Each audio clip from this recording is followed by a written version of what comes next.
السلام عليكم. قبل ما نبتدي فيديو النهارده احب ارحب بكل المتابعين الجدد على قناتي. فانا نهى عثمان ودي القناه الخاصه بيا.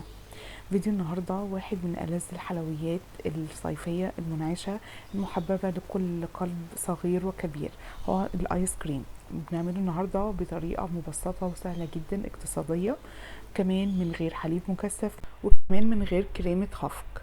بطريقه اقتصاديه هنعمل كميه كبيره جدا من الايس كريم. بس تابعوا معايا الفيديو للاخر، واي حد جديد بيشوف قناتي ما ينساش يضغط لايك واشتراك في القناه وتفعيل زر الجرس على الكل. يلا بينا نبتدي. كل اللي استخدمتهم كوبايتين من الحليب. لكل كوبايه هحط معلقتين من السكر ومعلقه كبيره بشكل هرمي من النشا علشان نبقى فاهمين، لان لو حابين تقللوا المقدار او تزودوا.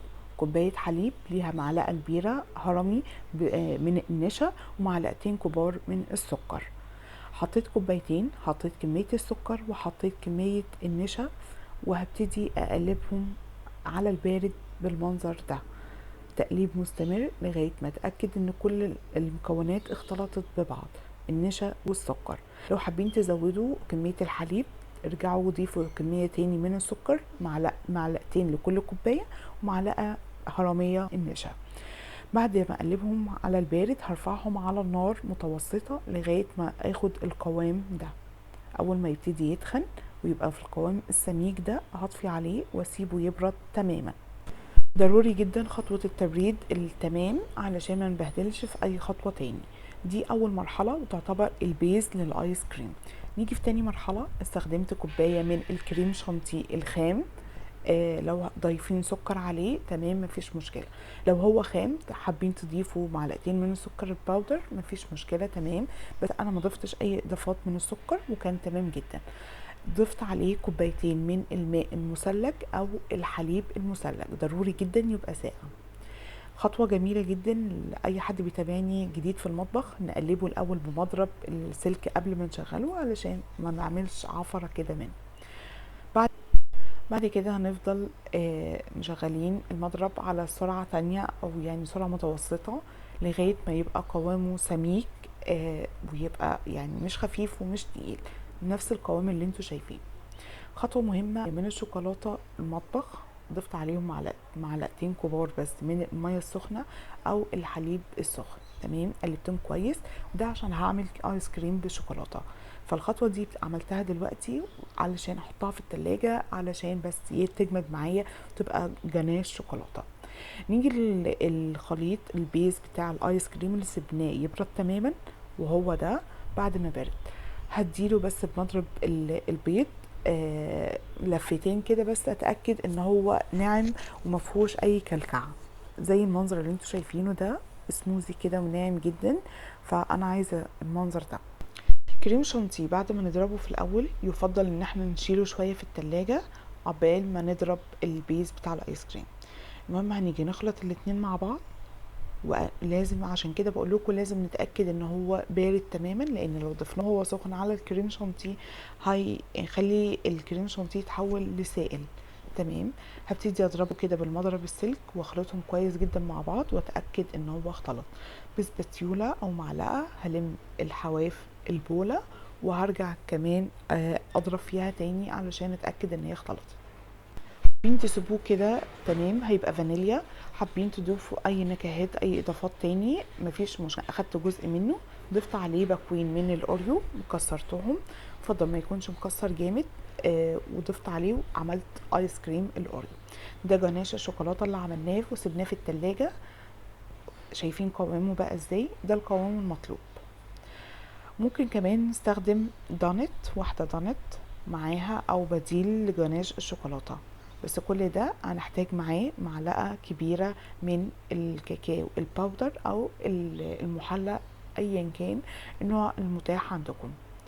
نزلت عليه بعد كده بجناش الشوكولاتة وهبتدي اضربه بمضرب البيض.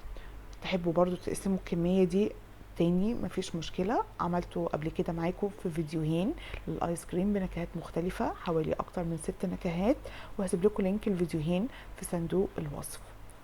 فضلت اضرب كده لغايه كل الخليط، وبرده بسباتيولا نلم الجوانب ونرجع نضرب فيها تاني عشان نتاكد ان كل الخليط امتزج.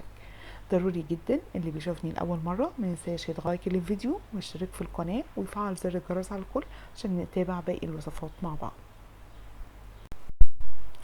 صدقوني بيعمل كميه كبيره جدا من ما فيش، يعني انا ما استخدمتش اي مكونات خزعبليه ولا مكونات صعبه، كلها حاجات بسيطه. هنا انا كان عندي القالب يعني مقسوم كده بالنص، تقدروا تستخدموا علب تلاجة، اطباق بلاستيك، اطباق الفوم، يعني اي حاجه تكون غويطه وتتحكموا فيها تمام جدا.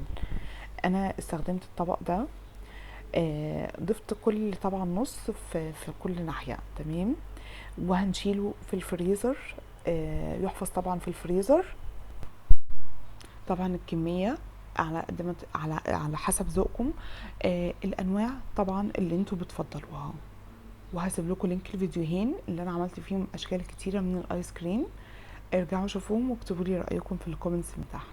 هشيله في الفريزر لمده ساعتين بس، وخلال الساعتين عايزه اديكم نبذه مختصره عن الفيديو القادم، وهي وصفه من البطاطس او بمعنى اصح الاكلات الاقتصاديه، اكلات اقتصاديه بدون لحوم.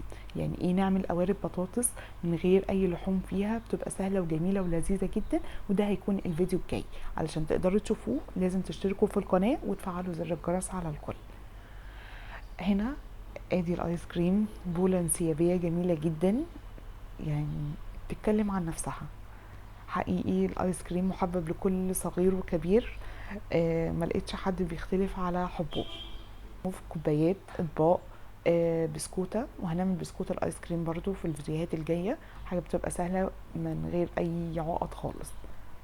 تقدروا تقدموه في اي وقت، اي ضيوف جالكم على غفله كده تقدروا تقدموا لهم الحاجه البسيطه دي. الاجمل ان هو بيعمل كميه كبيره، والاجمل بيقعد كمان معاكم شويه.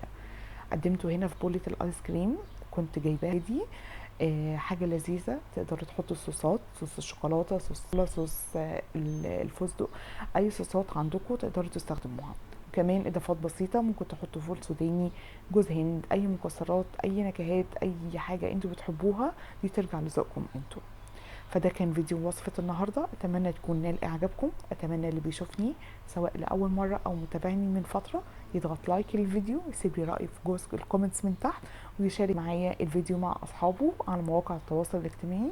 واتمنى اللي بيشوفني لاول مرة منساش يضغط اشتراك للقناة ويفعل زر الجرس على الكل علشان يوصله اشعار بكل فيديوهاتي. اشوفكم على خير ان شاء الله قريب في فيديو جديد ان شاء الله.